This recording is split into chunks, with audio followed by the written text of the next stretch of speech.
So hey there guys, आप सभी से वापस मिलके मुझे फिर से अच्छा लगा। इससे पहले का वीडियो जिसमें मैंने बेब्लेड मिथ बस्टर्स का सीरीज स्टार्ट किया था, उसमें मैंने सिर्फ एक ही मिथ के बारे में बात किया था। मुझे ये देखना था कि अगर मैं कोई न्यू चीज स्टार्ट कर रहा हूँ तो उसमें मुझे कैसा रिस्पॉन्स मिलता है। तो मुझे जो रिस्पॉन्स मिला है वो काफ़ी अच्छा और एवरेज बोल सकता हूँ, और मुझे यकीन है कि अगर मैं एपिसोड्स और भी लाते जाऊँ, इस सीरीज़ को और भी आगे बढ़ाता जाऊँ, तो और भी अच्छा सपोर्ट मुझे मिलने वाला है। और मैंने अपने पिछले वीडियो में ये भी कहा था कि आप लोग अपने नए मिथ्स मुझे कमेंट सेक्शन में बता सकते हो, जिसके बारे में मैं अपने नेक्स्ट वीडियोस में उन मिथ को लेके बात करूँगा। सो पिछले वीडियो में आप सभी लोगों ने मैंने कमेंट सेक्शन में आप लोगों के कुछ मिथ्स शेयर किए हैं, तो आज मैं उन मिथ्स के बारे में बात करने वाला हूँ।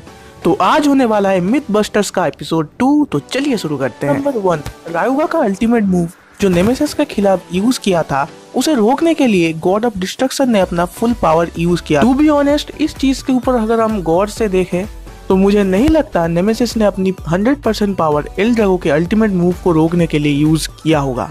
हाँ, ऐसा हो सकता है कि रागो रायुगा के अल्टीमेट मूव को रोकने के लिए अपने पावर को ज्यादा पुश किया होगा, लेकिन मुझे ये नहीं लगता कि नेमेसिस उस मूव को रोकने के लिए अपने पूरी पावर का इस्तेमाल करने लगता, क्योंकि नेमेसिस का असली पावर तो हमको रायुगा के जाने के बाद देखने को मिलता है, जब 2 गॉड ऑफ डिस्ट्रक्शन अपीयर होता है।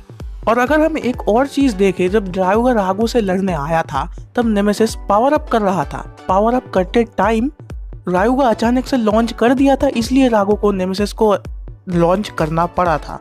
तब भी नेमेसिस अपना पावर बढ़ाता जा रहा था। तो हम इससे ये कंफर्मेशन लगा सकते हैं कि नेमेसिस तब फुल चार्ज नहीं था, या फिर कह सकते हैं अपने फुल पोटेंशियल पे नहीं लड़ रहा था। और उसके बाद दूसरे लेजेंडरी ब्लेडर्स आने के बाद धीरे धीरे अपना पावर और ज्यादा नेमेसिस बढ़ाता चला गया, और लास्ट में आपने देखा true god of destruction form. So इसी वजह से आपका जो मिथ है ये बस्टेड हो जाता है। नंबर 2, भाई ब्रुकलिन वर्सेस काई की सेकंड बैटल में ब्रुकलिन जीत जाता, लेकिन काई ने ब्रुकलिन को हरा दिया। तो देखो यार, ब्रुकलिन शुरुआती तौर पर बहुत ज्यादा शांत स्वभाव का ब्लेडर था। वो ना कभी प्रैक्टिस करता था और ना कभी हार्ड ट्रेनिंग लेता था। इसके अलावा भी वो बड़े से बड़े ओपोनेंट्स को वो आसानी से हरा देता था बिना पसीना घमाए, और ऐसे ही उसने काई को भी हराया था उसके फर्स्ट बैटल में।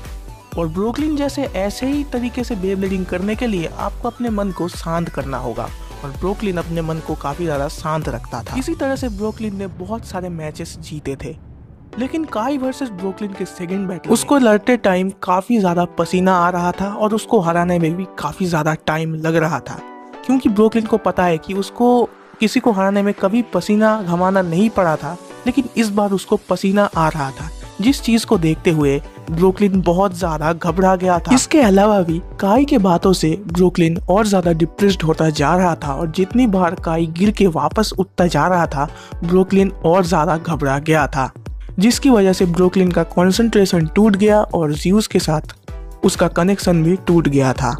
इन सब रीजंस की वजह से ही ब्रुकलिन उस टाइम पे हारा था। सो इसी वजह से आपका मिथ बस्टेड हो जाता है। सो हमारा जो मिथ नंबर 3 है वो ये है कि भाई आपको तो पता है कि टाइसन काई से ज्यादा पावरफुल है, लेकिन मुझे ये नहीं समझ आ रहा, जब टाइसन ब्रुकलिन से लास्ट एपिसोड जब फाइट कर रहा था, ब्रुकलिन ने तब भी टाइसन पर हमला किया, और वो हमले से बैटल करते समय बहुत ज़्यादा था, और टाइसन ने सभी ब्लेडर के पावर मिलाकर ब्रुकलिन को हराया।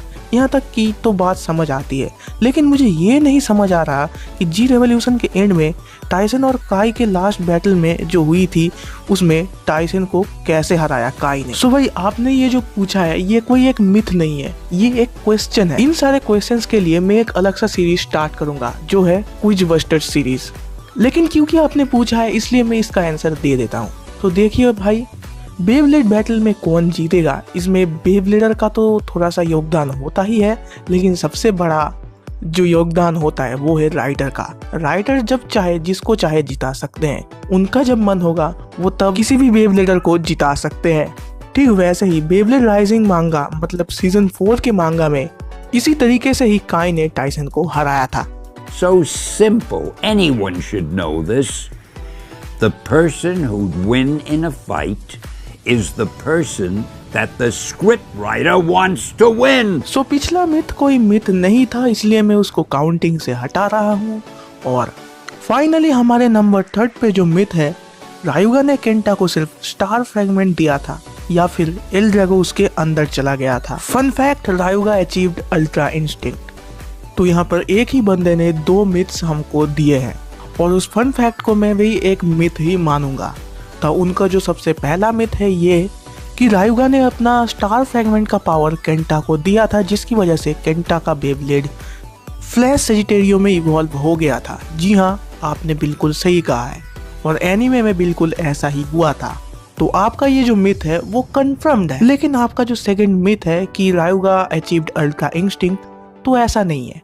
रायुगा के आर पार एक ब्लू कलर का ऑरा तो हमको देखने को जरूर मिला था। वैसे भी रायुगा का ऑरा देखने में लाल होता है और मेटल फ्यूजन में वो पर्पल कलर का था, लेकिन अभी जिसको देख के आप समझ रहे हो कि रायुगा ने अल्ट्रा इंस्टिंक्ट को अचीव कर लिया था, तो ऐसा बिल्कुल भी नहीं है। जैसे कि आपको पता है कि स्टार फ्रैगमेंट का ओरिजिनल कलर थोड़ा सा ब्लूइश और चमकीला टाइप का होता है, ठीक वैसे ही रायुगा जब अपना स्टार फ्रैगमेंट का पावर केंटा को देने वाला होता है, इसी वजह से उसके बेब्लेड और उसके आर पार रेड कलर का ऑरा ना चमक के ब्राइट ब्लू कलर का ऑरा चमकता है। तो इससे हम बोल सकते हैं कि वो कोई अल्ट्रा इंस्टिंक्ट नहीं, वो स्टार फ्रैगमेंट का एक ऑरा था। तो आपका ये जो दूसरा मिथ है वो बस्टेड है। कमेंट्स में ढूंढते ढूंढते मुझे कुछ क्वेश्चंस भी मिले और कुछ मिथ्स भी मिले, तो मुझे एक और क्वेश्चन मिला है जिसका आंसर मैं इस वीडियो में दे देना चाहता हूँ। कि एक बंदे ने पूछा है कि भाई रायुगा और डायनामिक्स के बीच अगर फाइट हो तो कौन जीतेगा। सो गाइज, इसका एक सिंपल सा आंसर मैं आपको दे देता हूँ। जैसा कि आपको मैंने बताया था मेरे पिछले बहुत सारे वीडियोज़ में कि बेब्लेड मेटल फ्यूरी में जो रिसेंट सोलर सिस्टम ब्लेडर्स थे और जो recent 4th season legendary bladers थे वो already solar system legendary bladers से ज़्यादा ताकतवर थे। और रायुगा जो बेब्लेडर है वो 4th सीजन लेजेंडरी ब्लेडर्स में से सबसे ज़्यादा ताकतवर था और जो डायनामिक्स था वो सोलर सिस्टम लेजेंडरी ब्लेडर्स में से सबसे ज़्यादा ताकतवर था। तो इससे हम बोल ही सकते हैं डायनामिक्स और रायुगा का अगर बैटल हो तो उसमें डायनामिक्स हार जाएगा। सो गाइस, आज की मिथबस्टर्स की वीडियो था इतना ही। तो हमारा एपिसोड 2 यहाँ पर खत्म होता है और आप कहिए अब अगर आपको ये एपिसोड 2 पसंद आया हो तो इसके बाद नेक्स्ट एपिसोड्स में आपका मिथ कवर होने वाला है। तो आप जल्दी से जल्दी अपने मिथ्स कमेंट में बता सकते हैं। और इस बार मैं एक सजेशन दे देता हूँ कि अगर आपको मिथ लिखना ही है कमेंट में तो आप #मिथ लिख के अपना मिथ मुझे कमेंट में बताना। ये वीडियो पसंद आया हो तो इस वीडियो को लाइक कर देना। और अगर आप चैनल को अभी तक सब्सक्राइब नहीं किए हो, वैसे चैनल का सब्सक्राइब बटन का रंग तो अब लाल नहीं रहा, यूट्यूब ने अपडेट से इसको वाइट कलर का कर दिया है, तो जल्दी से जल्दी उस वाइट कलर के सब्सक्राइब बटन को दबा दो और जुड़ जाओ इस चैनल के साथ, क्योंकि हमको 30,000 के सब्सक्राइबर कंप्लीट करने हैं। तो तब तक के लिए मैं मिलता हूँ आप लोगों से अगले वीडियो में या फिर अगले किसी क्विज बस्टर्स के एपिसोड में या फिर मिथ बस्टर्स के एपिसोड में। तो तब तक के लिए चलता हूँ। Till then and good bye.